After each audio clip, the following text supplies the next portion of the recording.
World news के sponsor हैं स्वागत, अदरक, लहसुन और मसाले 100% प्योर एंड हाइजीनिक। अस्सलाम वालेकुम, आदाब। मैं हूं खलील फरहाद। मेरे साथ देखिए वर्ल्ड न्यूज़। शुरुआत करते हैं हेडलाइंस से। मुस्लिम ममालिक की जानिब से मोदी सरकार के खिलाफ एहतजाज का सिलसिला जारी। अब मलेशिया ने नूपुर शर्मा के तौहीन आमेज रिमार्क के जवाब में एहतजाजन हाई कमिश्नर को किया तलब।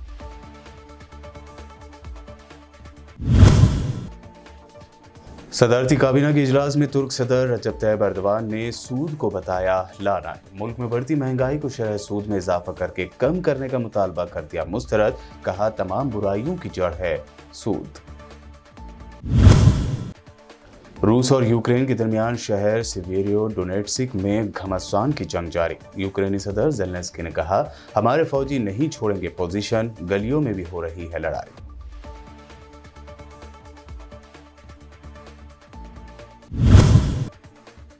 अलकायदा ने हिंदुस्तान को दी धमकी। कहा गुजरात, यूपी, मुंबई और दिल्ली में खुदकुश हमले के लिए रहें तैयार। अगर हमने अपने प्यारे नबी का बदला ना लिया तो हमारी माएँ हमसे महरूम रह जाएं। गुस्ताखों को कहीं नहीं मिलेगी पनाह। असदुद्दीन ओवैसी का सवाल। कहा ये बुलडोजर की सियासत करने वाले क्या नूपुर शर्मा के घर पर चलाएंगे बुलडोजर? फिर कहा कोई कार्रवाई नहीं की गई क्योंकि उन्हें हिंदू वोटों के चले जाने का है डर।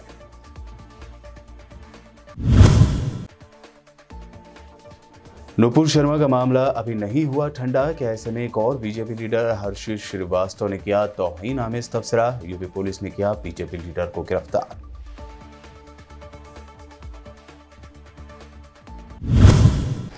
ये थे हेडलाइंस। बढ़ते हैं खबरों की तफसील की जानिब। पैगंबर इस्लाम के बारे में बीजेपी के निकाले गए लीडरों के तबसरे का मामला गहरा होता जा रहा है।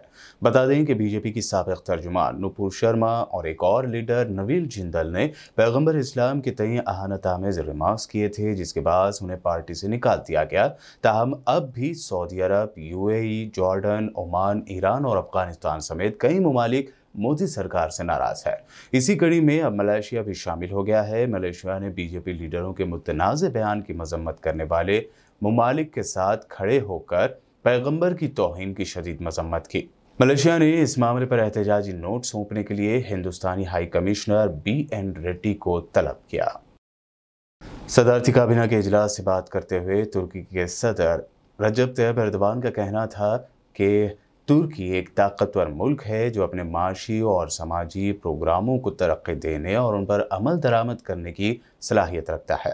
तुर्की में इफरात ज़र यानी इन्फ्लेशन में मुसलसल इजाफा हो रहा है, जिसकी वजह से अशिया की कीमतें बढ़ रही हैं और मुल्क में सियासी बेचैनी पैदा करने का भी बास बन रही है। माहिरीन के मुताबिक शरह सूद में इजाफा इफरात ज़र को कम करने में मदद दे सकता है, लेकिन तुर्की के सदर रजब तैयब एर्दोगान शरह सूद को यानी इंटरेस्ट रेट को कम रखने बल्कि उसमें बतदरीज कमी लाने के हामी है। रजब तैयब एर्दोगान ने सूद को एक लानत करार दिया और कहा कि इस्लाम में सूद की ममानियत है और सूद ही है जो तमाम बुराइयों की जड़ है। यूक्रेन के शहर सिवेरियो डोनेट्स्क में रूसी और यूक्रेनी अफवाज के दरमियान शदीद लड़ाई बदस्तूर जारी है। यूक्रेनी सदर वोलोदिमीर ज़ेलेंस्की ने कहा कि उनके फौजी अपनी पोजीशन नहीं छोड़ रहे हैं। इस अहम सनती शहर पर कंट्रोल हासिल करने के लिए यूक्रेनी और रूसी फौजी गली गली लड़ रहे हैं। डोनबास खित्ते में ये शहर का रूसी हमलों का अहम टारगेट बन गया है। इस यूक्रेनी मसीही ऑर्थोडॉक्स का इसे सेंटर भी समझा जाता है। इससे पहले कैफ हुकूमत ने कहा था कि उसने शहर के निस्फ यानी आधे हिस्से पर दोबारा कंट्रोल हासिल कर लिया है। इस्राएली मीडिया ज़राए ने बताया है कि इस्राएली फ़ौज का एक ड्रोन शुमाली गजा की पट्टी में गिरकर तबाह हो गया। ज़राए ने अंदेशा जाहिर किया है कि तैयारे के गिरने की वजूहात जानने के लिए जायज़ा लिया जा रहा है। गजा की पट्टी के खुले इलाकों में काबिज़ फ़ौज के जासूस तैयारों के गिरने के बार बार वाक़यात ऐसे वक्त में सामने आ रहे हैं जब फ़लस्तीनी मज़ाहमती तंजीमों ने इसराइली जासूसों की कार्रवाइयों के जवाब में मज़ाहमती सरगर्मियों की धमकी दे रखी है। उधर अक़वाम मुत्तहिदा की इंसानी हकूक़ की कौंसिल के ज़ेर इंतज़ाम तहक़ीक़ाती कमीशन ने तस्दीक की है कि इसराइल का फ़लस्तीनी इलाक़ों पर गासिबाना कब्ज़ा और फ़लस्तीनी आबादी के साथ इम्तियाज़ी सलूक, वायलेंस यानी तशद्दुद और अदम इस्तेहकाम की बार बार आने वाली लहर की बुनियादी वजूहात है। इंक्वायरी कमीशन की इंसानी हुकूक के साबिक हाई कमिश्नर नवी पिल्ले ने अपनी रिपोर्ट में लिखा है कि इस तनाज़े की बुनियादी वजूहात के बारे में नताइज और सिफारिशात ज़्यादातर इसराइल की तरफ इशारा करती हैं। वाक़यात से अंदाज़ा होता है कि इसराइल ही तनाज़े की असल बुनियाद है। तुर्की की वज़ारत दिफा ने ऐलान किया है कि नेटो तुर्की में 20 से 28 जून तक फौजी मशक़ें करेगा। रामस्टर्न डेस्ट नेटो की तैनाती और तैयारी की मशक़ को नया शहर में third man jet base command में की जाएगी। वजारत ने मजीद कहा कि इस मशक़ को बैनुल-अक़वामी अनातोलियन ईगर 2022 ट्रेनिंग एक्सरसाइज के साथ मिलकर मुनक़्क़द करने का मंसूबा बनाया गया है। बता दें कि यूक्रेन जंग के बाद नेटो की तुर्की में होने वाली जंग मशक़ों को काफ़ी अहम माना जा रहा है। कई सालों की पॉलिसी तब्दील करते हुए अमेरिका ने अब सऊदी अरब की तारीफें करना शुरू कर दी है। व्हाइट हाउस ने कहा है कि अमेरिकी सदर जो बाइडन सऊदी अरब को इलाकाई और बैनुल-अक़वामी सतह पर एक अहम पार्टनर समझते हैं। उन्होंने यमन में जंगबंदी में तोसी में शाह सलमान बिन अब्दुल-अज़ीज़ और वली अहद शहजादा मोहम्मद बिन सलमान के फैसला कुन किरदार की तारीफ की। उन्होंने कहा कि अमेरिका दिफा के लिए सऊदी अरब की हिमायत जारी रखेगा। ज़राए के मुताबिक व्हाइट हाउस ने कहा कि मुमलिकत सऊदी अरब पर 500 से ज़्यादा हमले किए गए हैं। वाशिंगटन ने इससे पहले ऐलान किया था कि सऊदी फरमारवा शाह सलमान बिन अब्दुल-अज़ीज़ और वली अहद शहजादा मोहम्मद बिन सलमान का यमन में जंगबंदी में तोसी में अहम किरदार है। अमेरिका में गन कल्चर की वजह से हो रहे फायरिंग के वाक़यात ने आखिरकार हथियार खरीदने के लिए नए उसूल व ज़वाबित तय करने के लिए हुकूमत को मजबूर कर दिया है। अब न्यूयॉर्क रियासत ने अब ये लाजमी कर दिया है कि सेमी ऑटोमेटिक राइफल जैसे कि AR-15 खरीदने वाले की उम्र 21 साल से कम नहीं होनी चाहिए। इससे पहले एक 18 साल नौजवान भी इस तरह की नीम खुदकार राइफल यानी सेमी ऑटोमेटिक राइफल खरीद सकता था। डेमोक्रेटिक गवर्नर केती होकल ने इस हुक्मनामे पर साइन किए जो हथियारों से मुताल्लिक 10 दीगर क़वानीन में शामिल थे। होकल ने एक प्रेस कॉन्फ्रेंस में कहा कि नेक ख्वाहिशात और दुआओं से मामला दुरुस्त नहीं होंगे, इसके लिए सख्त इक़दाम उठाने होंगे। हम ये उन जानों के नाम पर कर रहे हैं जो ज़ाय हो चुकी हैं, उन वालिदैन के लिए जो अब अपने बच्चों को स्कूल बस से उतरते नहीं देख सकेंगे। बरतानिया की सरकारी food industry standard agency FSA ने कहा है कि मुल्क में तकरीबन 76% लोग ग़िज़ाई अजनास की बढ़ती हुई कीमतों से फिक्रमंद है। एजेंसी ने एक मुताले में कहा कि बरतानिया की 4 में से 3 यानी 76% सार्फिन की ग़िज़ाई अजनास की बढ़ रही लागत बुनियादी तशवीशात हैं। तहक़ीक़ के मुताबिक फूड बैंक या खैराती इदारों का इस्तेमाल करने वाले अफराद की तादाद मार्च 2021 में 9% से बढ़कर मार्च 2022 में 15% हो गई है। एजेंसी ने कहा कि 5 में से 1 बरतानवी शहरी का कहना है कि वह ग़िज़ाई अजनास खरीद नहीं पा रहे हैं या कम खरीद रहे हैं क्योंकि उनके पास ग़िज़ाई अशिया खरीदने के लिए पैसे नहीं है। चीन के कई इलाके इन दिनों सैलाब से मुतासर हैं। मशरक़ी चीन के जियांगशी सूबे में हो रही मूसलाधार बारिश और उससे आए सैलाब की वजह से कल शाम तक 8 लाख लोगों की आबादी मुतासर हो गई है। सूबाई सैलाब कंट्रोल और खुश्क साली राहत हेडक्वार्टर के मुताबिक 28 मई के बाद से हो रही बारिश के ताज़ा दौर से चीन के 80 कस्बों पर कहर बरपाया है। इससे 76,000 हेक्टेयर से ज़्यादा फसल ज़मीन को नुकसान भी पहुँचा है। तारीख में पहली मरतबा अमेरिका में एक रिसर्च के दौरान कैंसर की तजुर्बाती दवा लेने वाले तमाम मरीज शिफायाब हो गए हैं। ये रिसर्च न्यूयॉर्क के Memorial Sloan Kettering Cancer Center में की गई। इस तहकीक के दौरान रिएक्टल कैंसर से मुतासर महज 18 अफराद को तजुर्बाती तौर पर डोस्टर एलेमाब नामी एक दवा 6 महीनों तक दी गई। New England journal of medicine में शाये होने वाली इस रिसर्च के रिजल्ट्स के बारे में बताया गया कि कैंसर के मर्ज में मुब्तला तमाम मरीज दवा लेने के बाद शिफायाब हो गए हैं, जिसे साइंसी मौजिज़ा या करिश्मा करार दिया जा रहा है। वर्ल्ड न्यूज़ में वक्त हुआ है एक शॉर्ट ब्रेक का। जल्द लौटेंगे और देखेंगे मज़ीद अहम खबरें।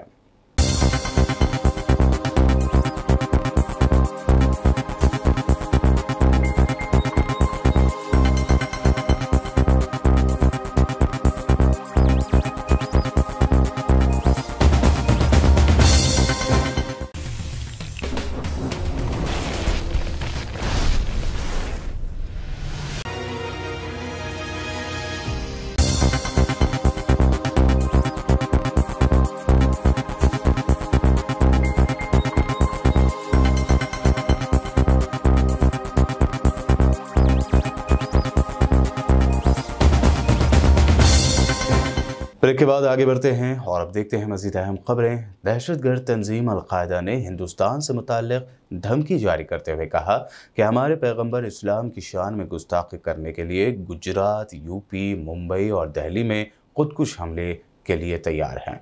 धमकी आमिज़ बयान में कहा गया है कि उन्हें अब दिल्ली, मुंबई, यूपी और गुजरात में अपने अंजाम का इंतज़ार करना चाहिए। अल-कायदा की जानिब से जारी ख़त में कहा गया है कि गुस्ताखों को ना तो अपने घरों में पनाह मिलेगी और ना ही अपनी छावनियों में। अगर हमने अपने प्यारे नबी का बदला ना लिया तो हमारी माएँ हमसे महरूम रह जाएं। ख़त में कहा गया है कि हमारे नबी की तौहीन करने वालों को हम कत्ल कर देंगे और अपने जिस्मों और अपने बच्चों के जिस्मों पर बारूदी मवाद बांधेंगे ताकि हमारे नबी की तौहीन करने वालों को उड़ा दें। अल-कायदा की जानिब से मिली हिंदुस्तान पर हमले की धमकी पर मध्य प्रदेश के वज़ीर दाखिला नरोत्तम मिश्रा ने मीडिया से बात करते हुए कहा कि अल-कायदा अगर कायदे में रहेगा तो फ़ायदे में रहेगा। उन्होंने कहा कि देश पर हमला करने वालों का नाम और निशान मिट जाता है। अल-कायदा कायदे में रहेगा तो फायदे में रहेगा। मोदी जी का, अमित शाह जी का नेतृत्व है, देश को या कोई भी आतंकवादी संगठन बर्दाश्त नहीं किया जाता। नाम निशान मिट जाता है। देश के ऊपर हमला करने की सोचे नहीं कभी। मोदी जी विराजमान है पीएम की कुर्सी पर। पैगंबर इस्लाम के बारे में काबिल एतराज़ तबसरे के मामले में बीजेपी ने अपनी पार्टी की तर्जुमान नुपुर शर्मा को मुअत्तल कर दिया है, लेकिन यह मामला ठंडा नहीं हो रहा है। इस मामले पर AIMIM के सरबराह असदुद्दीन ओवैसी ने एक हिंदी न्यूज़ चैनल के साथ खुसूसी इंटरव्यू और बाद अज़ां एक जलसे से खिताब करते हुए भी कहा कि नुपुर शर्मा को गिरफ्तार किया जाना चाहिए। उन्होंने कहा कि नुपुर शर्मा ने माफ़ी नहीं मांगी है, बल्कि अपने बयान में अंग्रेजी में अगर लिखा है, उसने माफ़ी कहाँ मांगी। असदुद्दीन ओवैसी ने कहा कि यह हुकूमत तो बुलडोज़र की सियासत करती है, जब भी कुछ होता है बुलडोज़र चला देती है, तो क्या अब नुपुर शर्मा के घर पर बुलडोज़र चलेगा। कानपुर वायलेंस पर असदुद्दीन ओवैसी ने कहा कि अगर नुपुर शर्मा के खिलाफ कार्रवाई की जाती तो कानपुर में तशद्दुद नहीं होता। उन्होंने कहा कि बीजेपी अपने तर्जुमानों से कहती है कि टीवी डिबेट में नफरत अंगेज तकरीरें करें। कानपुर तशद्दुद के वाक़े पर बीजेपी ने फ़ौरन NSA लगा दिया, लेकिन पैगंबर इस्लाम के बारे में मुतनाज़ा रिमार्क्स करने वालों के खिलाफ कोई कार्रवाई नहीं की गई क्योंकि उनके हिंदू वोट चले जाते हैं। ये जो बीजेपी के लीडर ने बकवास बकी टीवी चैनल टाइम्स नाउ पर हमने आवाज उठाई, मगर 10 दिन के बाद 56 इंच का सीना रखने वाले देश के प्रधानमंत्री 10 दिन के बाद बोले इसको हटा दो, इसको सस्पेंड करो। अगर आज मैं नरेंद्र मोदी के बारे में अनपार्लियामेंट्री लैंग्वेज को इस्तेमाल करूं तो कल सुबह से बीजेपी वाले ओवैसी को पकड़ो, ओवैसी को पकड़ो, ओवैसी को पकड़ो।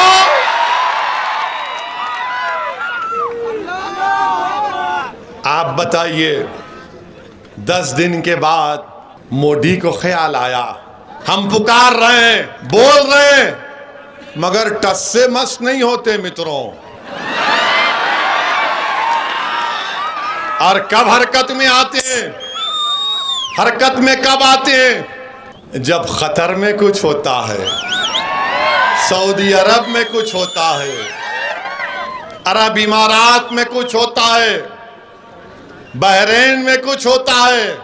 जब प्रधानमंत्री बोलते हैं अरे गड़बड़ हो गई रे बाप,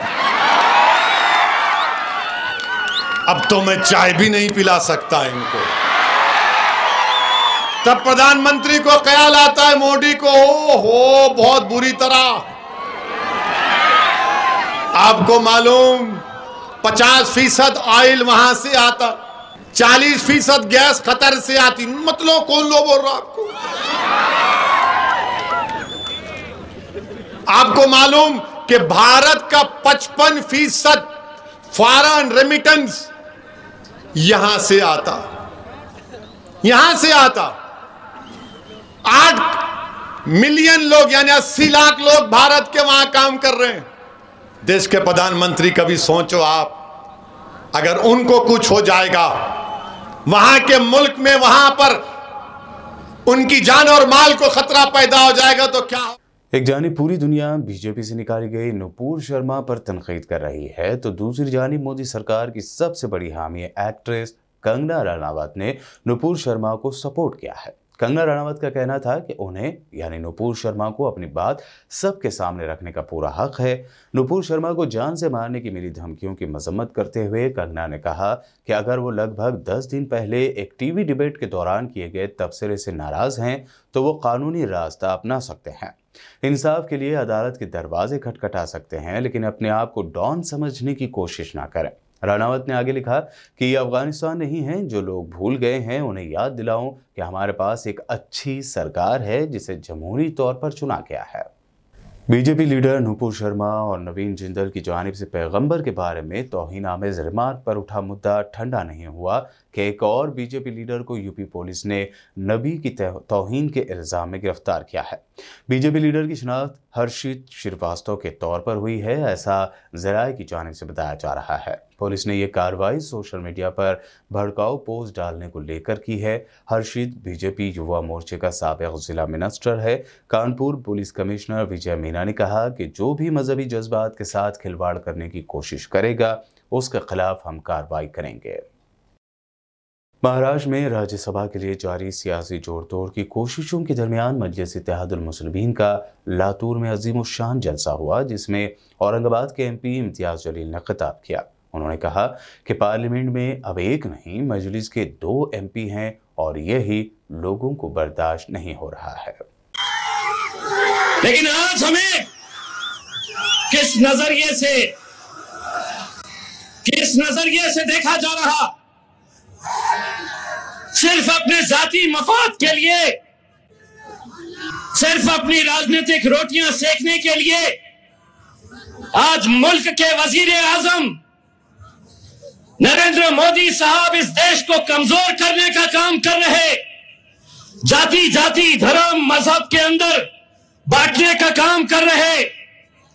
लेकिन उनको भी सुन लेना चाहिए, तुम कितनी भी कोशिश कर लो, ये मुल्क इंशाअल्लाह हमेशा एक ताकतवर मुल्क जहां पर हिंदू मुस्लिम सिख ईसाई आपस में है, भाई भाई बनकर ही रहेंगे।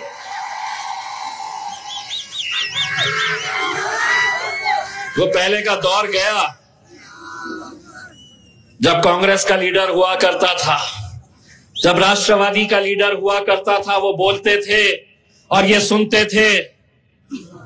वो दौर गया, अब दौर असदुद्दीन अवैसी साहब का है। अब अगर तुम बोलेंगे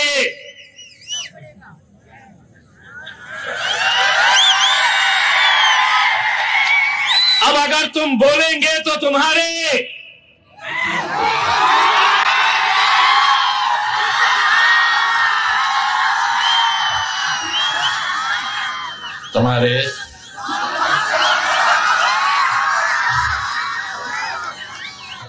पप्पा को भी सुनना पड़ेगा।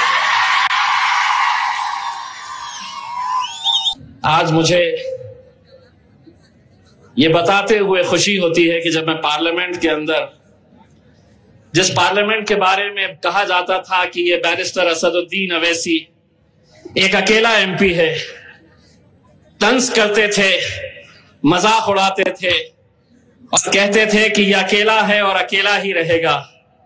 लेकिन अल्हम्दुलिल्लाह आप लोगों की दुआओं की वजह से अब असद भाई के पीछे मैं भी जाकर बैठता हूं। और कई बार आपने देखा होगा जब असद साहब बोलने के लिए खड़े रहते हैं और सामने से कोई कुछ बोलता है तो मैं बोलता चल बैठ बे बैठ। ईडी की जानिब से आम आदमी पार्टी लीडर और दिल्ली के हेल्थ मिनिस्टर सत्येंद्र जैन के घर मारे गए छापे को लेकर आप एमएलए सौरभ भारद्वाज ने प्रेस कॉन्फ्रेंस की। उन्होंने कहा कि ईडी को कुछ भी नहीं मिला तो झूठ फैलाया जा रहा है कि एक ज्वेलर के यहाँ मिले करोड़ों के सोने के सिक्के और करेंसी सत्येंद्र जैन के करीबी के हैं। कि कल सुबह 7 बजे ईडी वालों ने हमारे मंत्री श्री सत्येंद्र जैन जी के घर पे उनकी गैर हाजिरी में एक छापा मारा। उनके घर में उनकी पत्नी, उनकी बेटी मौजूद थे। सत्येंद्र जैन अभी ईडी की हिरासत में है और ये छापा तब मारा गया जब इससे पहले सीबीआई और इनकम टैक्स पहले कई बार उनके घर पे छापे मार चुके हैं और सुबह 7 बजे से लेकर रात के 2 बजे तक ईडी वाले घर की तलाशी लेते रहे। और मजेदार बात यह है कि 2 बजे के बाद, अब दोपहर के 2 बजे और उसके बाद अब शाम हो गई, अभी तक ईडी वालों को यह बताने में बड़ी तकलीफ हो रही थी कि सत्येंद्र जैन साहब के घर पे आखिर मिला क्या। भाई छापेमारी में कुछ तो मिलेगा, या ईडी की रेड फेल हो गई। ये एक फेल्ड रेड थी। अब भाजपा वाले लोग इतने गजब के झूठे हैं, झूठ बोलने में इतनी मास्टरी है इनकी कि सत्येंद्र जैन के घर कुछ मिला नहीं, मगर अब इज्जत कैसे बचाई जाए। केंद्र सरकार की इज्जत दांव पे है, ईडी की दिक्कत इज्जत दांव पे है, वैसे ही अंतर्राष्ट्रीय स्तर पर इज्जत तार तार जो है भाजपा के प्रवक्ताओं ने कर रखी है। तो एक झूठी अफवाह फैलाई जा रही है कि पता नहीं कितना करोड़ रुपया मिल गया, सोने के सिक्के मिल गए। सत्येंद्र जैन के घर पे क्या मिला ये नहीं बता रहे और ये बताएंगे भी नहीं। अब आप देखिए, किसी ज्वेलर के घर पे आप छापा मार दीजिए, उसके घर सोना ही मिलेगा। सुनार के घर क्या मिलेगा? सोना मिलेगा। और सोना बेच के उसके घर क्या मिलेगा? पैसा मिलेगा। अब तो आप किसी के भी घर रेड मार दे और सबको, किसी को भी करीबी बना दीजिए। अब ये तो बड़ी अजीब बात है। जैन साहब के घर पे क्या मिला, सत्येंद्र जैन और पूनम जैन के घर पे क्या मिला, ये आप बताइए। आपने उनके सरकारी घर पे भी छापा मारा, आप उनके पर्सनल घर पे भी गए सरस्वती विहार में, वहां क्या मिला वो नहीं बता रहे। दिल्ली की जामिया नगर इलाके में एक पार्किंग में आग लगने से दहशत फैल गई। ये वाकया जामिया मेट्रो स्टेशन पार्किंग के करीब में बने ई रिक्शा चार्जिंग स्टेशन की है, जहां ई रिक्शा चार्ज किया जाता है। इस आग की चपेट में पार्किंग में खड़ी गाड़ियां भी आ गई। बताया जा रहा है कि आज सुबह करीब 5 बजे ये आग लगी। इत्तला मिलने पर जब तक फायर ब्रिगेड की गाड़ियां मौके पर पहुंचती, तब तक आग काफ़ी फैल चुकी थी और उस आग में 10 कारें, 30 ई रिक्शा, 50 पुराने इलेक्ट्रिक रिक्शा, एक मोटरसाइकिल और 2 स्कूटी को नुकसान पहुंचा। और अब आखिर में हेडलाइंस पर एक और नजर। मुस्लिम ममालिक की जानिब से मोदी सरकार के खिलाफ एहतजाज का सिलसिला जारी। अब मलेशिया ने नूपुर शर्मा की तौहीन आमेज रिमार्क के जवाब में एहतजाजन हाई कमिश्नर को किया तलब।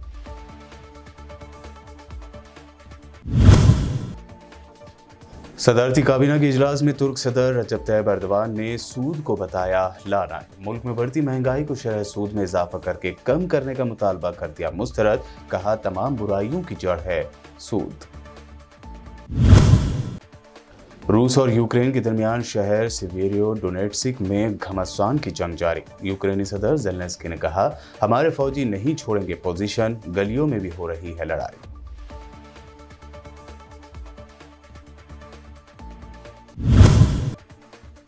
अलकायदा ने हिंदुस्तान को दी धमकी। कहा, गुजरात, यूपी, मुंबई और दिल्ली में खुदकुश हमले के लिए रहें तैयार। अगर हमने अपने प्यारे नबी का बदला ना लिया तो हमारी माएँ हमसे महरूम रह जाएं। गुस्ताखों को कहीं नहीं मिलेगी पनाह। असदुद्दीन ओवैसी का सवाल। कहा, ये बुलडोजर की सियासत करने वाले क्या नूपुर शर्मा के घर पर चलाएंगे बुलडोजर? फिर कहा, कोई कार्रवाई नहीं की गई क्योंकि उन्हें हिंदू वोटों के चले जाने का है डर।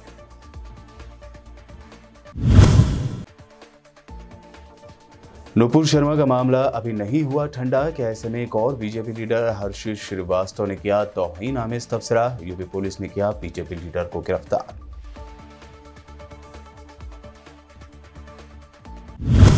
वर्ल्ड न्यूज में ये थी अब तक की अहम इंटरनेशनल और नेशनल न्यूज। देखते रहिए PBN चैनल।